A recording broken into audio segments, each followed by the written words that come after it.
Now, let's assume that you bought a stock from a company that might pay dividends. So we need to understand, as you can see in looking at your book, at the bottom of page 1, we need to look and see how a company issues stock. So there are some definitions you need to be aware of. Remember, a corporation is usually chartered in the state where they're domiciled. So let's assume that in your state, a corporation wants to, what?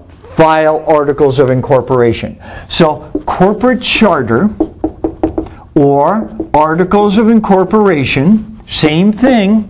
These are definitions again. Remember, definitions are very important. Articles of incorporation or corporate charter have got to be filed because a corporation is not a natural person. Remember, a corporation is a business entity. Okay, so if you want to start your corporation, you're going to have to file with the state where you're domiciled your corporate charter or articles of incorporation. Now, in your charter, it's going to state how many shares are authorized. So authorized shares, these are the shares that the corporation can issue. Notice at the bottom of page 1, we're discussing, as you can see, authorized stock. Now, it could be 1 share, it could be 100 million shares. It's up to the owners or founders of the corporation how many shares are authorized. They don't have to sell all these shares right away, meaning they can sell some now, some later. So these are known as authorized shares. Now, the corporation at the bottom of page 1 might issue, for example, half of these shares. Let's say the authorized shares are 1 million. That's the total that are authorized. Now, as you can see, if we only authorize 1 million shares, that's all we can sell. We cannot sell more than what's authorized.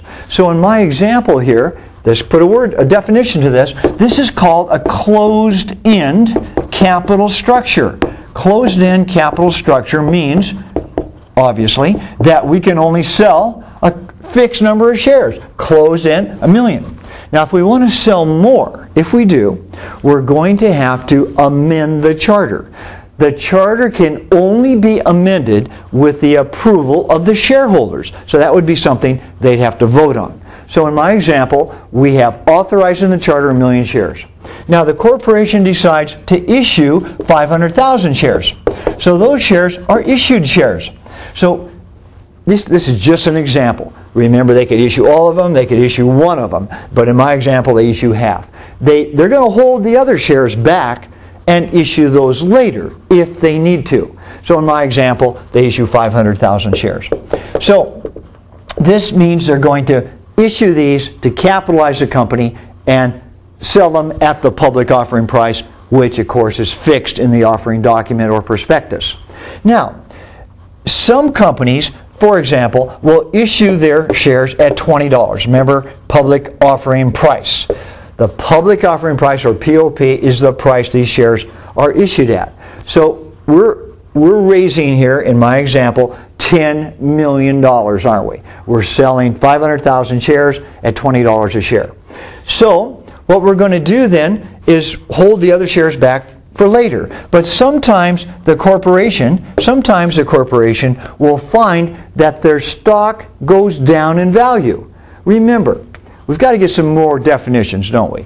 We've got to make sure that you understand that we have the primary market where new shares are sold. But then we have to discuss what's called the secondary market. This is where used shares, or shares that are no longer new, are sold. So new stock comes out here, and then they can be resold later in the secondary market, so to speak. These are both very important definitions. Something that's primary is new, of course. And in the secondary market, generally speaking, we're talking about securities that are not new and no prospectus is required. So in the secondary market, prices of securities, stock in my example, are set by supply and demand. So the new price in my example is $20 for the stock. But as you can see, since they're going to trade in the secondary market based on supply and demand, this stock can go down. So let's say the stock price drops to 10. Now if you bought it at 20, you're not very happy about this, of course. But in my example, the corporation might feel that their stock is undervalued.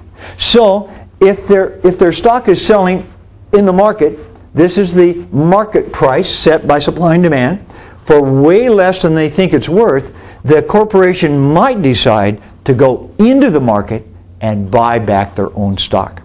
If they do, that's called treasury stock. So again, it's a definition. Treasury stock is that stock that was issued but now has been repurchased. It's taken out of circulation and it's kept in the corporate treasury. Therefore, they call it treasury stock. So in my example, if they go back, let's say, and buy 100,000 shares back in the secondary market, so that would take stock out of circulation, wouldn't it? So therefore, we have what's called outstanding stock. Turn to page 2 in your book, and you can see outstanding stock is those shares that are still in the hands of the public. So we subtract the treasury stock from the shares that were issued. We have 400,000 shares outstanding. These are just examples to make you understand the definitions. Keep in mind that when stock is in the treasury, it does not pay dividends and it has no right to vote. So treasury stock is a definition. You're not always going to have treasury stock. This is just an example, as you can see. So these definitions are at the bottom of page 1 and also at the top of page 2.